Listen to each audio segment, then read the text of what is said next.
And welcome to Perspectives. I'm Sam Jones, and we begin today with Blake Smith, owner of a little bit of history here in Tulsa, owner of the Admiral Twin Drive-In, celebrating its 75th birthday this year.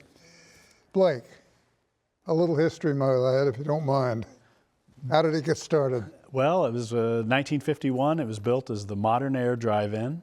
And in the second year, they added the second screen and changed the name to Admiral Twin, just because it used to, there used to be a really long box office driveway that came from Admiral.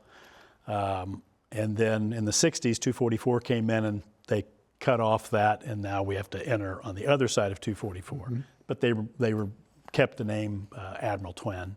I remember a time when drive-ins were the place, man. You could bring your entire family. Yeah. The little ones could go up front under the screen and play. Yep. And you could smell the food half a mile away. It's still a little bit like that. It's not quite as what it once was. A lot of that's just societal things have changed. You know, back in the 80s and 90s, people would get there 2 hours before showtime. Sure. Kids would be running around, throwing the ball, frisbee, whatnot, playing, and they'd have picnics and whatnot. Now everybody's the last minute. Everybody shows up right at showtime. You know, we'll be sitting there for an hour, not much going on, and then all of a sudden we get this big long line, and we're like, "Where you been?" You know, I mean, but that's just things have just changed. Let me backtrack with you just a little bit. Your dad actually was the one that started it, right? We didn't start it, but he bought it in the mid 80s, and he bought it from General Cinema, and so it's been, you know, he or I since then. I guess he's been out of it since the year 2000, so I guess this would be my 25th year of actual ownership. Yeah, yeah. Just me, but yeah, been a long time. Like next year, 80. Let's see, 20. Next year will be my 40th year in some way out there. I got to ask you this because I mean, the first question that popped into my mind: where were you when the fire started? Yes. So I had another movie theater in Jenks called Riverwalk Movies, and I was there, and somebody called somebody that worked for me, and she started to scream, and I said, "What's going on?" And she said, "The Admiral's on fire." And so I had to drive all the way. It was the longest drive of my life from Jenks all the way around to get to the drive-in. And, you know, it went down pretty fast because it was all a wooden structure since 1951. But you know, that was a hard day. It was a hard time, but we made it through, and here we are. Did they ever figure out what started? They never did. You know, I don't know how much more they investigated it, honestly. I know this doesn't sound awesome on our part, but we didn't have any insurance on that because the premiums were going to be so high that we risked it for 25 years probably, you know, and then we lost that bet one day. And once they found out we didn't have any insurance, I'm not sure how much more they really did the investigation. I'm sure they thought that we burned it down for the insurance money, which we didn't. So. The Outsiders, what's the connection? Well, you know, there's a famous scene in The Outsiders. If you watch the first 10 to 15 minutes of that movie, they go to the Admiral. They sneak under the fence, and they go hang out at the old concession stand, and it's Matt Dillon and Ralph Macchio and C. Thomas Howell, Diane Lane. I mean, all people that went on to have great careers. Sure. But they were nobodies at the time, all very young.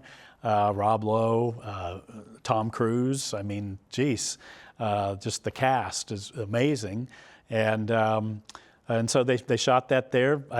It was just a little before we were out there. It was 4 or 5 years before I was there. But you know, that's what we're kind of known for. Is, you know, people still pull up. I would say we get somebody every single day, and probably multiple people that come and take a picture during the day of the marquee and with the screen tower in the back. It's still a big deal. Well, yeah, and then right here on Route 66. Yep. So it's just, it's amazing that it kind of keeps on going.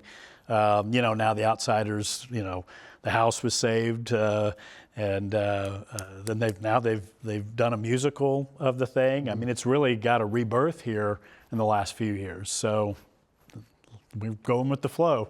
I know before I even moved to Tulsa, I'd heard of the Admiral. Yeah.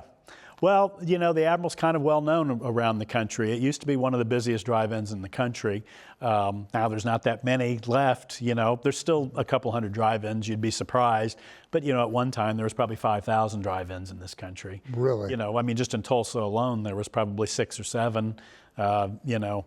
But the land value, you know, at some point you sell, the land's worth way more than the business will ever be. And so, you know, you have these legacy owners that have owned drive-ins and that's been in their family. Yeah. And it gets handed down to somebody. It's like, I don't know anything. I don't want to run a drive-in. So they sell it, you know. I can't say that I blame them, you know. But I still like running as a drive-in. I still think it's fun. So that's why we still do it. Well, I'll tell you what, I'm glad you do. And I'm sure there are a lot of other folks out there that feel the same way. Yeah, no, I mean, it's definitely an icon in Tulsa, and you know, they're going away. The icons are kind of going away, and so we want to run it as far as we can go with it. But you know, I don't know how long drive-ins will last. Even the movie theater business has become very difficult. But you know, like I say, it's still fun, and people that do come out there really enjoy it. Final question, you do have insurance now. Absolutely, yes. We do, yes. We learned a lesson there. Like, I want to thank you for coming in. Of course. Shedding some light on it. And God, you're sitting on top of a gold mine, as far as I'm concerned. Thanks, man. Nice to see you again. And I like what you're doing out there, boy. Yep, thanks, bud. Thanks for coming by. Absolutely.